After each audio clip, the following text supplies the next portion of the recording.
Think you big time? Fucking with Jay-Z, you gonna die big time.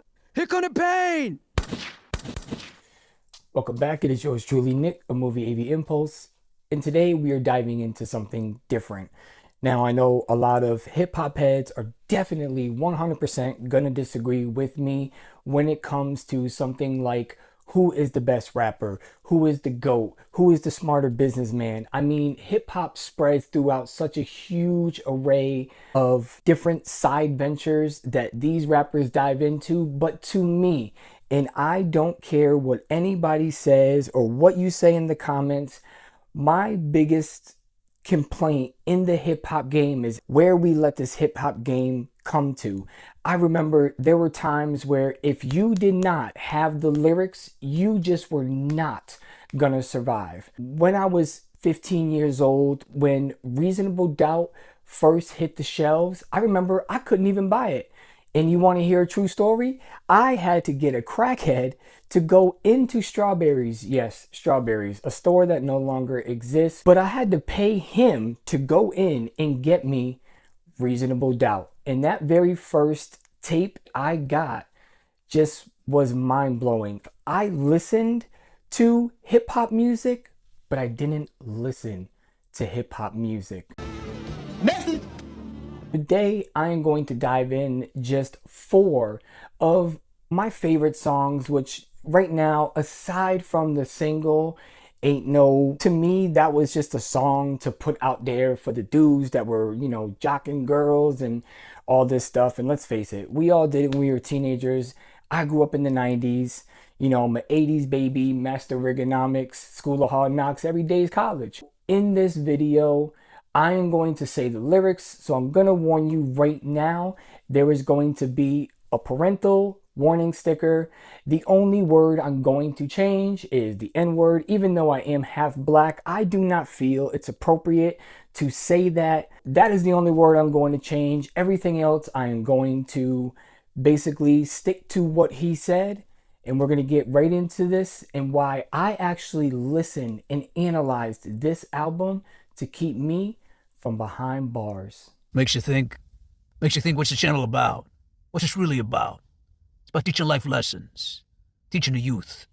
It's about top 5s, movie reviews. That's what makes you who you are, makes you what you are. There's no rules in this game. There's no parameters, just truth. So, 2-3 weeks from now, you're gonna wish you subscribed. 2-3 weeks from now, you're gonna be looking for Movie AV Impulse.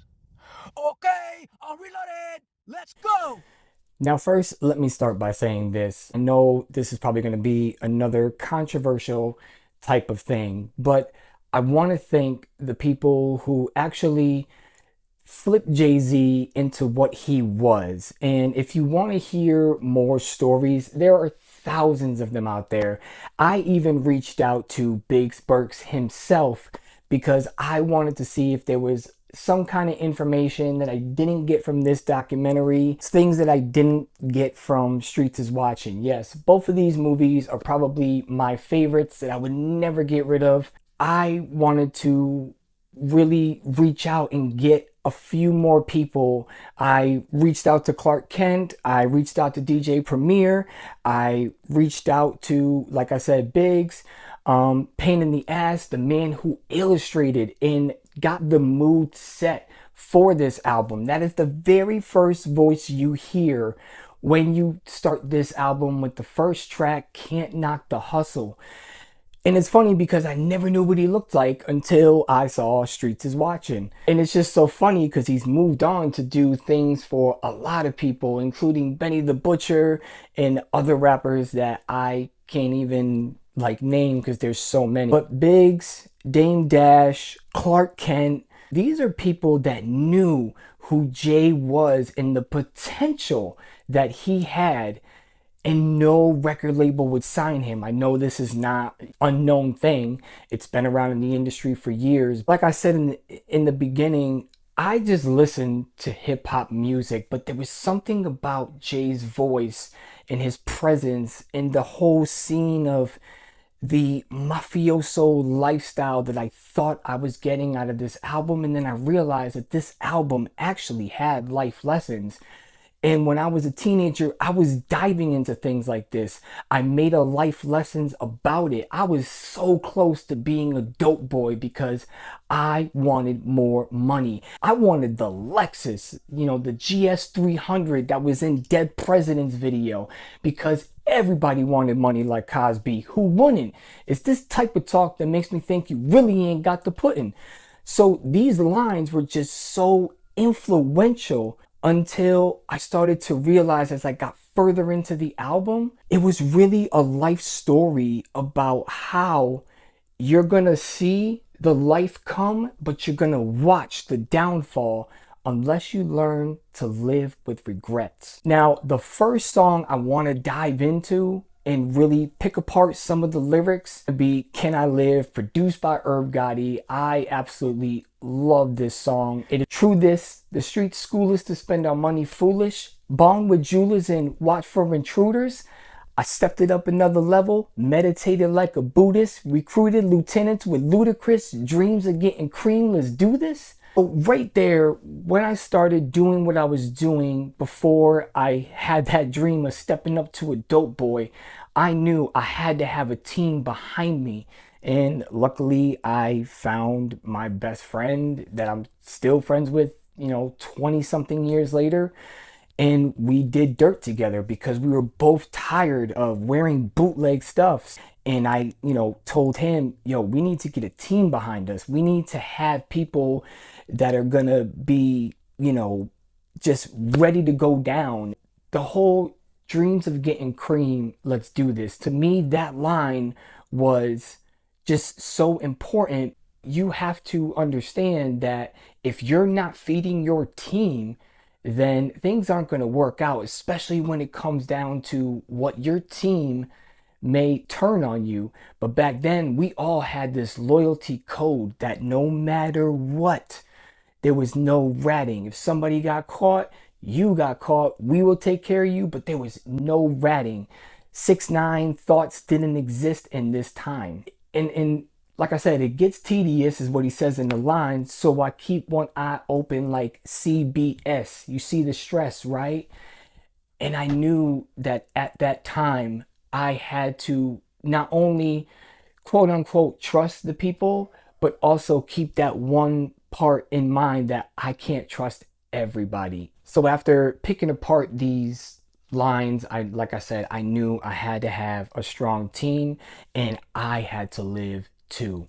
Now the second song being my favorite song on the entire album. I know this is going to be crazy, but this is my favorite song, and that's going to be Feeling It. And one jewel that I took away from that song, especially with starting a street team and having runners and making sure everybody stayed in line. We paid a price circle of success. Hey, turn my mic up. I'm about to hit these brothers with some shit that'll light your life up.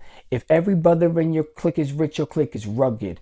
Nobody will fall because everyone would beat each other's crutches. I hope you fools choose to listen. I drop jewels, bust it. These are the rules I follow in my life. You gotta love it. Right there, again, I knew if I was going to start this, I had to have a strong team behind me and keep feeding them, but make sure it's enough for them to stay happy. And to be honest, most of the runners that me and my friend had, they just wanted extra, you know, bud to smoke, and that was it. So the payment was easy. As long as you brought back my money, I wouldn't have to sing friend or foe to you. So it was just one of those things, because I had goons too. So, you know, like I said, you got to keep everybody in your team fed. And I still kind of hold that to this day. I always worry about my best friend's financials, and if there's any way that I can help, I try to help people out. I do my best to always look out for the people that are really close to me. Now, the other song and the other lyric I really want to break down is from The Evils, which is my second favorite song on the entire album. And the whole, we used to fight for building blocks. Now we fight for blocks with buildings that make a killing. The closest of friends when we first started, but grew apart as the money grew, soon grew black-hearted. Thinking back when we first learned to use rubbers, he never learned, so in turn, I'm kidnapping his baby's mother. So right then and there, while listening to that, I knew A, let's wrap it up.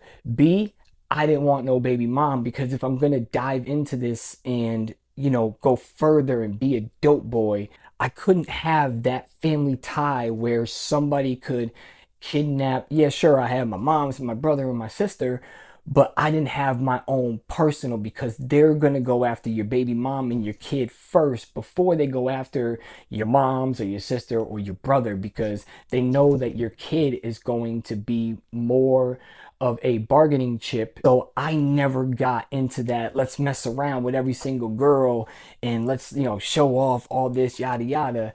I just was like, you know what?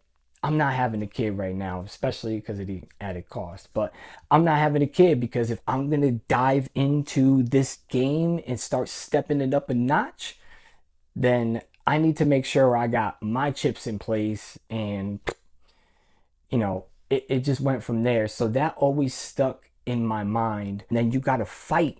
You know, we used to fight for building blocks. Now we fight for blocks with buildings that make a killing. So, you know, even your best friend at that time, luckily there was never any like I screwed him over, he screwed me over. My buddy was really my best friend. I knew at any point if somebody new moved into that town, we were going to go to war. And I was fully prepared for that, because the money we were making off of this bud that we were getting is just craziness. I can't even explain to you how much profit we actually made off of this, moving into these small towns and locking them down. Like I said, when you really dive deep into this whole album, you get a street sense of what to do. One of the most important songs on this album, that very last song, Regrets, is probably one of the biggest and most important songs on the album. And the reason why that being is, when you start diving into that lifestyle, you are going to hurt your family regardless of how you look at it. Yes, you're bringing in money to keep from the eviction notices coming, but you're also, quote unquote, bringing stuff into the house that you're not supposed to have. The one thing is that you got to learn to live with that regret, because you know, while I wasn't a D-boy, and to me, Bud never hurt anybody, people got high, hungry, and went to sleep. But like I said, I was ready to dive into that, because you kind of have to be heartless in a sense. Not saying that you don't care for somebody's compassion, but you have to know that you're about to get free this and free that and all sorts of stuff, because when it comes to that lifestyle, they'll do anything for a rock. And I just wanted in on that piece of pie. My mom's just crying because her insides are dying. Her son's trying her patience, keeping her heart racing 1,000,000 beats a minute. I know I push you to your limit, but it's this game, love. I'm caught up all in it. That right there is every time I gave my mom money, where she was looking at me like, oh my God, thank you. And she knew where the shit was coming from. But yet and still, when I didn't have to give her any money and she was good at that particular time, I was looked at as this, oh, look at you, the black sheep of the family. You're never going to amount to nothing. I mean, these are things I heard from my own family, that I was never going to be the one to amount to nothing. For the most part, I just used to look at my mom and being like, wow, what a two-sided sword. You know, one minute you love me because, oh, I can't pay this bill. Here, mom, take that. And, oh, I can't get school clothes for your brother or your sister. No, no, no, no. All right, mom, take that. But then we go to these family functions and I'm pulling up sitting on 20s and, I'm getting the whole, oh, look at this guy. Oh, why don't you be like your brother? He went to college and no, no, no, no, no, no, no. And, these are things that I had to overcome. I know this has been a long video, but I really wanted to dive in and show you and tell you what this album meant to me. Anyways, I hope you like this. Every Friday, I will be uploading a short on some of my favorite hip-hop albums. Not just Jay, but I'm talking albums from Nas to Ghostface to Wu-Tang to RZA to Method Man, and just giving quick 60-second my top 5 favorites. That'll be on Fridays. And I'm still diving into the movies, and I'll be diving every once in a blue to some of my favorite hip hop albums. Anyways, hit that like, hit that subscribe down below.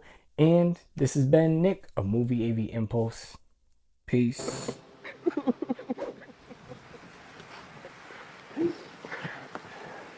Thank you. You love me. You really love me.